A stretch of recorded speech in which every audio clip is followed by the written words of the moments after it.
Животът е само кой да избяга с чужда жена. Животът е кой да играе комар. Животът е кой да се напие и да покаже мускулите си. Но чуй ме, човече, един ден ти си задължен да умреш. Един ден ти ще бъде задължен да напуснеш този свят. Тогава къде ще отидеш?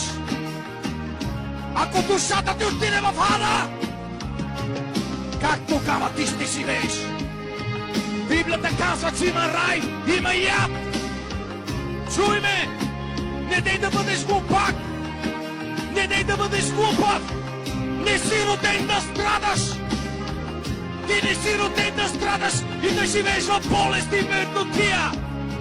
Но ти си роден да живееш и да разказваш за делата на Бога! Ти не си роден за да отидеш в ада!